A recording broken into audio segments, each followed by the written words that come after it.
भोजनालय शौचालय पूरण गलन ने शुद्ध आत्मा पूरण गलन ने शुद्ध आत्मा आटली ज प्रतिष्ठाમાં आटली ज प्रतिष्ठाમાં तन्मय છે જગતાત્મા તન્મય છે જગતાત્મા બમ્મરડો ભરમાલય તેવોથી ઘુમતા મૂઢાત્મા બમ્મરડો ભરમાલય તેવોથી ઘુમતા મૂઢાત્મા હું જ કરું છું માને છે તેથી મારું કહી વીંટાય મમતાત્મા હું જ કરું છું માને છે તેથી મારું કહી વીંટાય મમતાત્મા વિભાવિક દ્રવ્યાલય રાસાયણો છે સંયોગાત્મા વિભાવિક દ્રવ્યાલય રાસાયણો છે સંયોગાત્મા વિજ્ઞાની જ્ઞાની છૂટા પાડે છે ખોખાથી જુદા શુદ્ધ આત્મા વિજ્ઞાની જ્ઞાની છૂટા પાડે છે ખોખાથી જુદા શુદ્ધ આત્મા.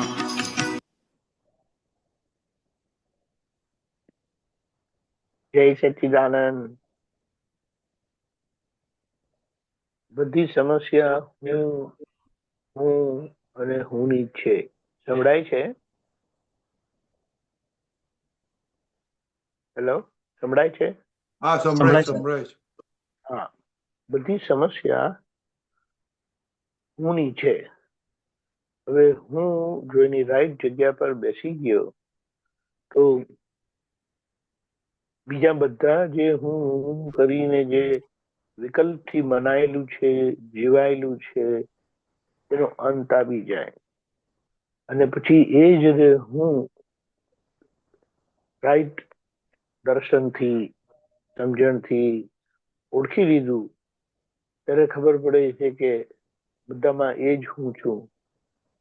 બોલો હવે, એ હું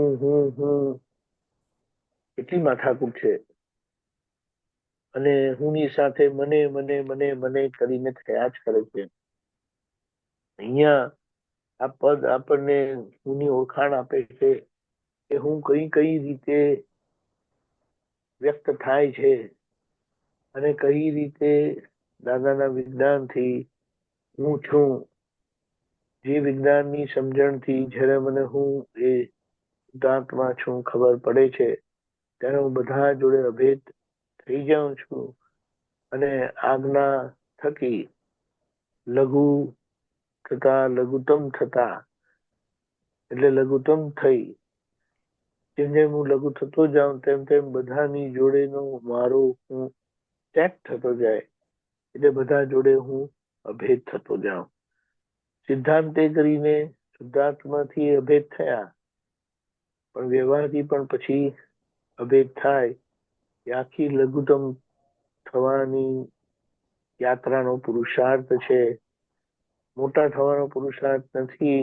આ બધા ભગવાન આપણને મોટા છે મોટા છે મોટા છે કરીને મનાય છે, મનાયા છે અને પૂજાયા પણ છે મોટા કરીને.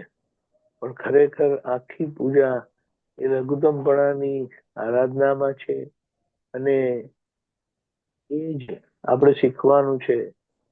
ગુરુ ક્યારે બધાના એમાં કહેવાય દિલમાં જગા ના કરી શકે, પણ લઘુ અને લઘુત્તમ પુરુષ જ બધાના દિલમાં જગા કરી શકે. એટલે આખી આ મોક્ષ માર્ગની યથાર્થ સમજણ આપણને દાદાએ આપી છે તો એ સમજણથી જીવી જવાનું છે. દાદા એવા લઘુત્તમ પુરુષ હતા કે કોઈની જોડે એમને ભેદ પડતો નતો અને બધાની જોડે દિલમાં જગા કરીને જીવી ગયા. આપણે પણ હવે કર્યા વગર છૂટકો નથી. અને મોટી વાત તો એ એમને કહી કે એમ કે હું તો ક્રમથી દાદરા ચડીને આવ્યો, એટલે બધી જગ્યાએ જેમ શું કહેવાય મુશ્કેલી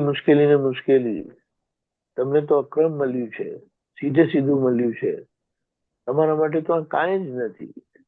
અને મોટી દાદાની કૃપા અને દાદાના આશીર્વાદ સાથે આપણે આ યાત્રા પૂરી કરવાની છે. બોલો, એટલે દાદાએ રસ્તો બી આપી દીધો, સીધો સરળ, કેવી રીતે આ પાર કરીએ, આ પાર કરવાનો છે. અને એ જ અનુભવ જગતના લોકોને પહોંચાડવાનો છે કે ભગવાન મોટા પુરુષો કહેવાતા મોટા પુરુષો નાના હતા. નાનાપણામાં લઘુપણામાં એમની મોટાઈ હતી. અનબિલીવેબલ. દાદાએ જે સમજણ આપી ને ખરેખર, એટલે આપણે અહીંયા એ પુરુષાર્થ કરતા રહીએ અને આ પદની આરાધનાથી આની સ્પષ્ટતા કરતા જઈએ. દાદા ભગવાન આપણે બધાને ખૂબ સમજણ, પુરુષાર્થ અને સાથ આપે.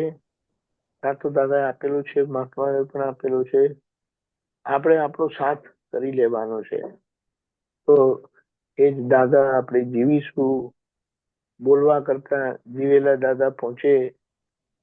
બોલવાથી તો બધા જ ડાયા હોય છે, પણ જીવીને દાપણ બતાડવું એ મોટો પુરુષાર્થ છે અને મોટી ચેલેન્જ પણ એ છે. એ સચ્ચિદાનંદ.